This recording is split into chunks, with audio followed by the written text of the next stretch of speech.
60 Minutes Rewind. Wall Street in shreds, the watchdogs fast asleep. Bonus-stuffed executives laughing all the way out of the busted banks. It's been some year. Oh, and we left out the Ponzi scheme of Ponzi schemes. Bernard Madoff's untidy little business that bilked thousands of people out of billions of dollars. While the mastermind is doing 150 years in prison, the big question is, where did all the money go? Irving Picard, the court-appointed trustee, the liquidator, is searching for the billions that disappeared and trying to recover as much as possible from Madoff's remaining assets. It's a daunting and thankless task. For while he's suing whoever he can on behalf of the victims, he's also suing many of the victims, those who he says benefited and should have known they were investing in a house of cards. Mr. Picard and his chief counsel, David Sheehan, have been largely silent about the details of the recovery until tonight. Last November, just before the whole thing collapsed, Bernard Madoff sent out statements to his clients. How much were they told they were worth? About $64.8 billion. So the statements were total lies. Yes, absolutely.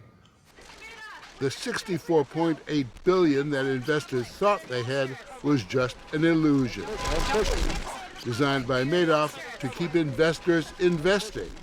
Last December, the roof fell in. Mr. Madoff, what would you say to all those people that lost money, Mr. Madoff? Mr. Madoff has no say in the matter. If the victims want money back, they'll have to go through Mr. Picard, the decider, and his bloodhound, Mr. Sheehan. How much real money do you think went into the whole scheme? I'd say about 36 billion, and about 18 of it went out before the collapse, and 18 of it's just missing. And that $18 billion is what we're trying to get back. So for the past 9 months, Picard and his team have been on a global treasure hunt. The first step, liquidation. Madoff's boats, his art, even his season tickets to the New York Mets, plus Bernie's various homes, all sold or about to be sold with a U.S. Marshal as real estate pitchman. Your eyes are drawn directly to the chandelier, which is probably worth a pretty penny. They didn't exactly hide their wealth, did they? They did have the house in Palm Beach. They had a place in Montauk. They had an apartment here in Park Avenue in the city, all of which are the accoutrements of great wealth. But it wasn't an extraordinary lifestyle. How much is all that total? According to the government, it's over $50 million. Just a drop in an oversized bucket. Nothing close to what investors lost. So Picard and his team continued to follow the money. They started here. So this was the scene of the crime. Madoff's New York offices, an impressive landscape of emptiness.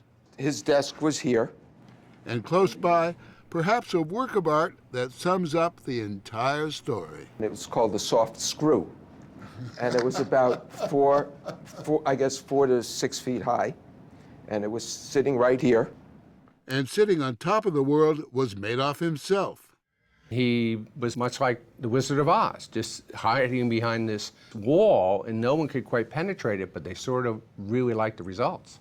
As far as you've been able to find out, was he ever legitimate? No, it was never legitimate. And I think to be told the truth, which he's not capable of, he would then say, yes, I started out as a crook, and I ended up as a crook.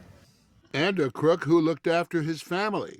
Picard's team unearthed records showing Madoff's sons, Mark and Andrew, who ran a legitimate trading operation, and Madoff's brother Peter, the chief compliance officer, took $80 million in compensation over the past 7 years, plus millions more in personal expenses charged to the company, private jet rentals, ski vacations, and country club dues. Even Ruth, Madoff's wife, had a company credit card, and she charged millions too on everything from shopping sprees in Paris to movie rentals, all courtesy of Bernard L. Madoff Securities. Thank you very much. They used the bank account at BLMIS like a personal piggy bank. Of all the people that should have known, his brother and his sons who worked under the same roof with him should have known. One would think so. Yes. Did they know? My belief is, yes, they knew. And the reason I believe that is they were officers of these companies and directors in certain instances as well, and also compliance officers in a very highly regulated environment. So I think clearly they would have to have known what was going on, given their own personal transactions, the longevity of what was happening, and their responsibilities as officers of the company. Madoff's sons and brother also had accounts with Bernie, and their returns were simply spectacular. There is sort of an extraordinary event with Peter, his brother. After 1995, we only see him putting $14 in, and he took out over $16 million. We have to take a hard look at that. Picard says Mark and Andrew Madoff withdrew over $35 million from accounts that were opened with little or no original investment. If they turn out to be untouchable criminally, do you intend to bankrupt them civilly? Whether or not they have a criminal problem, we will pursue them as far as we can pursue them. And if that leads to bankrupting them, then that's what will happen. Picard and Sheehan told us they plan to file suit this week against Madoff's sons, Mark and Andrew, his brother Peter, and niece Shauna, accusing them of negligence and breach of fiduciary duty in their roles at the company. He'll be seeking the return of $198 million that was paid out, loaned, or transferred to them. When his brother took out money, or his sons took out money, they took customer money. Can you lay claim to the son's real estate, for example? I believe that we can. The money that went to buy these houses under the law is called fraudulent transfers. Maybe, but the Madoff sons are claiming they're still owed nearly $90 million by their father's bankrupt company. Mr. Madoff? Mark Madoff and the other family members maintain their innocence and declined our request for an interview. I have no comment. I'm sorry, I can't help you. But in a statement, the Madoff sons say Picard's allegations are baseless, that they had no prior knowledge of Bernard Madoff's crimes. If you were those sons, and you knew what you knew today about where all that money came from, wouldn't you be embarrassed to keep that money? They should give it all back. And if they don't give it all back, I think we have an obligation to go get it and take it all back. And that includes Mother Madoff, Ruth. Though she's already agreed to forfeit about $80 million in assets, Picard has sued to keep her on a very short leash. At the moment, any time she spends over $100, she has to check in with you, correct? She reports it to us at the end of a month. And how is she living now? Very modestly. And the most significant amount of money that Ruth is currently spending is on lawyers. There is an assumption in this case that there is this stash out there, whether in Swiss banks or under the mattress. Are you assuming there is? Yes, we Yes. What kind of money are we talking about? Would assume it millions and millions of dollars. Millions and millions isn't nearly enough to cover the billions stolen by Bernie Madoff. But here's where the story takes an odd twist. Most of the money for victims will not come from the Madoff family, but from some of the victims themselves. Most people assume that everyone lost money who dealt with Madoff. Right. Not true. We've found that there have been quite a few people who have gotten out more than they put in. In fact, about half of Madoff's thousands of victims are what Picard calls net winners, people who took out more money than they ever invested with Madoff. We can tell that if Morley put in $100 and he got out $200, he got $100 of somebody else's money. So the guy who's been happily taking $25,000 a year out over, say, 10 years, he's not going to get a dime out of this. No. Not if he took out more than he put in. Well, say he put in an initial $100,000. Then he's already got more than he put in. He's been overpaid. And are you going to try and get the difference? Perhaps. And he's entitled by law to get that difference back. It goes by the nicely nasty name of a clawback. If any investor took out more than they put in over the past 6 years, Picard can legally demand it back to help victims who didn't take money out. For now, Picard says Madoff's small-time winners are not his priority. He's focusing on the big winners, who claim to be innocent victims.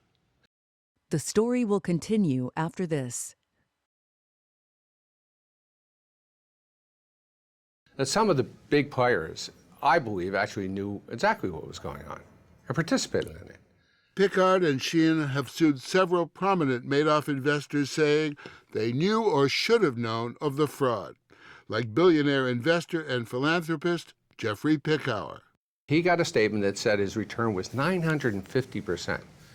Now, this isn't some unsophisticated rube buying these stocks and dealing in this. This is a very, very sophisticated guy. He gets a statement like that. That's off the charts. He doesn't know anything about that. So is he a prime suspect? Sure. I think not only in terms of the monies that he took out, but the records with regard to the relationship, the manipulation and backdating of trades, you had to know, or someone knew, was false. The suit claims Pickauer took out more than $5 billion in profits since 1995. Pickard is also suing another billionaire investor, Stanley Chase, who withdrew over $1 billion in profits. Both Chase and Pickauer maintain their innocence and would not comment. But in court papers, Pickauer characterizes the suit as unsupported by facts or logic. Sheehan says he thinks they knew all along and simply couldn't resist the easy money. I think as everyone was participating in this and just feeding at this trough of greed, at the end of it, what they were looking for was it to continue. They were hoping it was never going to end. So far, the trustee and his counsel have filed 13 lawsuits seeking the return of nearly $15 billion from the biggest Madoff investors. In addition, 233 clawback notices have gone out to Madoff friends and family who may have profited from the scheme. This is a human tragedy. Thousands of smaller investors who were living off what they believed were legitimate profits now fear that on top of their lost nest egg, they may end up owing even more. I open my mailbox wondering if this will be the day when the letter arrives. Sheehan is sympathetic, but at the end of the day, they're in a Ponzi scheme, unfortunately for them. So all they get, at best, is what they put in. And to claim that they should be getting something other than that is to suggest that some other resource should exist. I'm talking about the taxpayers coming in funding this. So far, Pickard has found nearly $1.5 billion for the victims' fund, and he's hoping to get several $billion more. But even then, victims will collect only a tiny fraction of what they lost. We don't know how much is there, but it's going to be not necessarily pennies on the dollar, but it's only a little bit more than that. We're not going to be able to repay everyone. Not anything close to what they lost.